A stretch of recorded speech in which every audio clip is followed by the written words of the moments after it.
पूरा का पूरा शहर नक्शे से ही मिट जाए। आज हम एक ऐसी कहानी सुनेंगे, एक ऐसी दुनिया जो कभी आबाद थी लेकिन फिर अचानक हमेशा के लिए खो गई।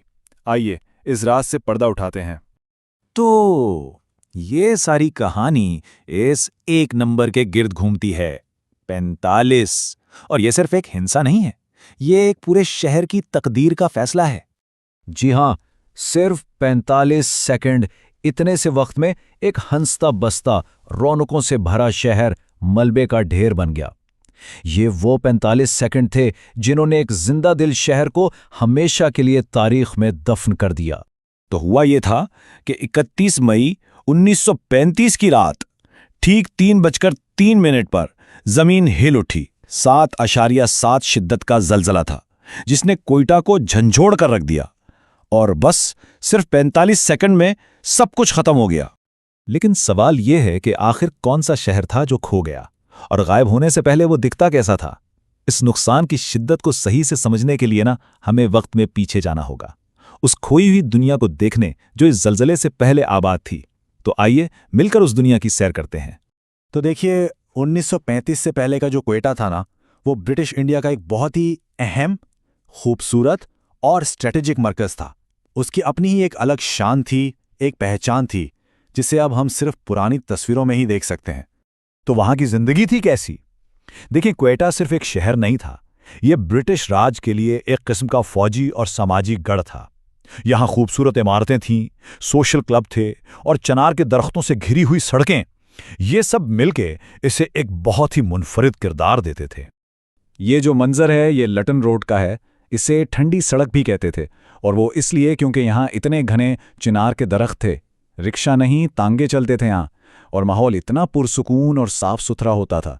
उस दौर की जिंदगी की ये एक छोटी सी झलक है। अच्छा, अब ये देखिए, ये थी ब्रूस रोड। अपने वक्त में ये अपनी खूबसूरत इमारतों की वजह से मशहूर थी। आज इसका नाम जिना रोड है, और वक्त के साथ इसका किरदार भी बिल्कुल बदल चुका है। और ये तब्दीली सिर्फ नाम की नहीं है, ये पूरे माहौल की है। एक इक्तिबास है जो इस दौर की रूह को बहुत अच्छे से बयान करता है। पुरानी इमारतों में एक अजब कशिश होती है जो जुस्तजू रखने वालों को अपने शहर में मुब्तला कर देती है। इन लड़खड़ाती दीवारों के अंदर कभी कुछ जिंदगियां जीती रही होंगी। मतलब सोल्जर्स क्लब और फ्रीमेसन हॉल जैसी इमारतें, ये सिर्फ ईंट और गारे के ढांचे नहीं थे। इन दीवारों के अंदर जिंदगियां बसती थीं, कहानियां थीं जो अब हमेशा के लिए खामोश हो चुकी हैं।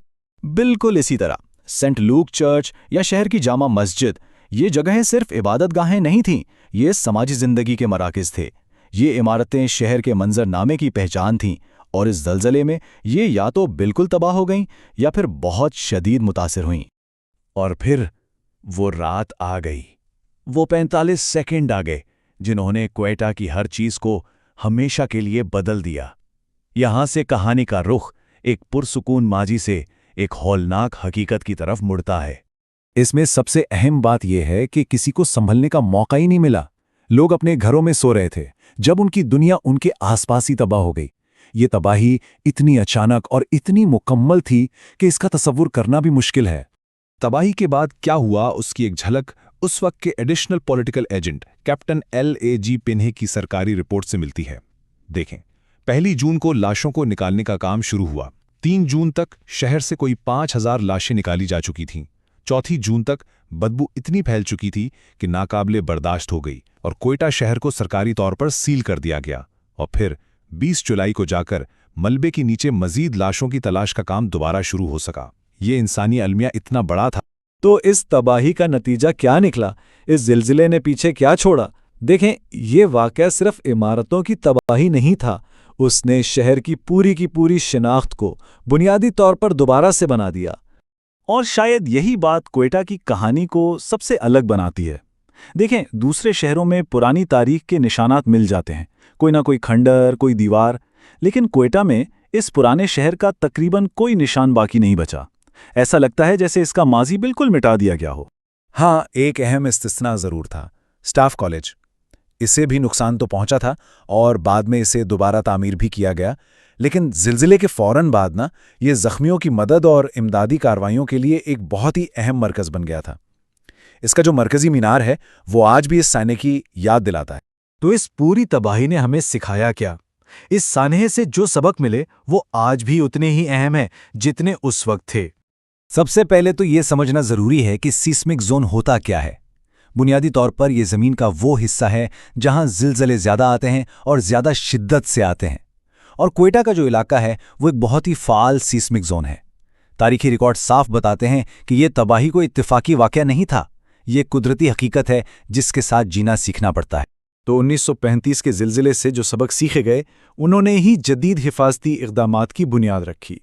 माहिरीन कहते हैं, सबसे पहले माहिरीन अर्जियात के मुताबिक कोई भी तामीर करने से पहले ज़मीन की साख्त का पूरा जायज़ा होना चाहिए। फिर माहिरीन तामीरात कहते हैं कि इमारत के मटीरियल के मेयार पर कभी समझौता नहीं करना।